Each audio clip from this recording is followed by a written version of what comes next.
हरे कृष्णा। मार्गशीर्ष मास के शुक्ल पक्ष की एकादशी को गीता जयंती मनाई जाती है।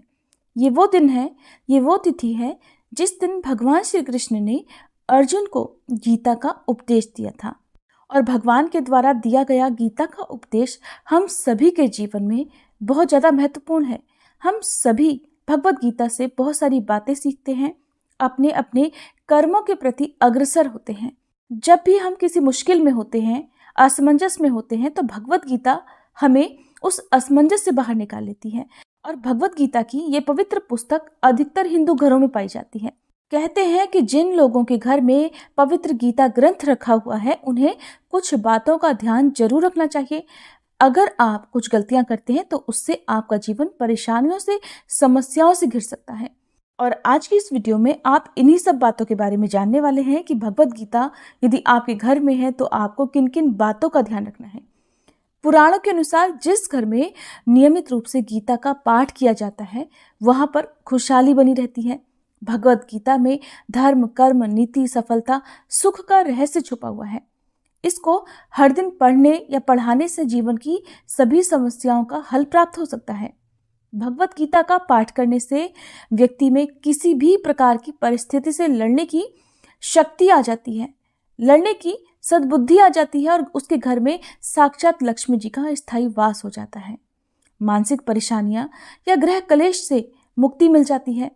अपने विरोधियों को कैसे जीता जाए या अपने विरोधियों का सामना कैसे किया जाए, इस सब की शक्ति प्रदान करती है भगवत गीता। वैसे तो भगवत गीता का पाठ नियमित रूप से करना चाहिए, लेकिन गीता जयंती के दिन जो भी भगवत गीता का पाठ करके भगवत गीता के श्लोकों के साथ हवन करता है तो उससे घर का वास्तु दोष भी दूर हो जाता है। भगवत गीता का नियमित पाठ करने से ये लाभ होता है कि मृत्यु के बाद पिशाच योनि में नहीं जाना पड़ता और यहाँ तक कि मोक्ष भी मिल जाता है।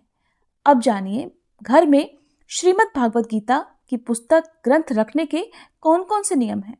तो घर में भगवत गीता का ग्रंथ रखने से पहले आपको कुछ बातों का बहुत जरूर ख्याल रखना चाहिए, तभी भगवत गीता पढ़ने का पूर्ण फल मिलता है।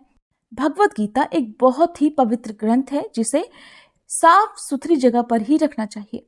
गंदी जगह पर नहीं रखना चाहिए, गंदे हाथों से नहीं छूना चाहिए, बिना स्नान किए, यहाँ तक कि मासिक धर्म में भी गीता जी को स्पर्श नहीं करना चाहिए। इससे व्यक्ति पाप का भागी बन जाता है और भगवत गीता पढ़ने के बजाय आपको पाप का भागी बनकर सभी पुण्यों का नाश आपके हो सकता है और फिर आपके जीवन में तरह तरह के क्लेश, तरह तरह के संकट आ सकते हैं।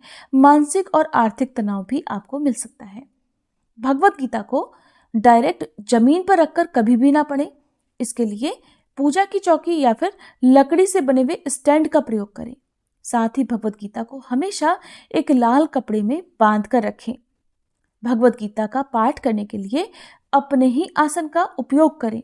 दूसरों का आसन आपको कभी इस्तेमाल नहीं करना चाहिए। इससे पूजा पाठ का या भगवत गीता पढ़ने का जो पुण्य है वो कम हो जाता है।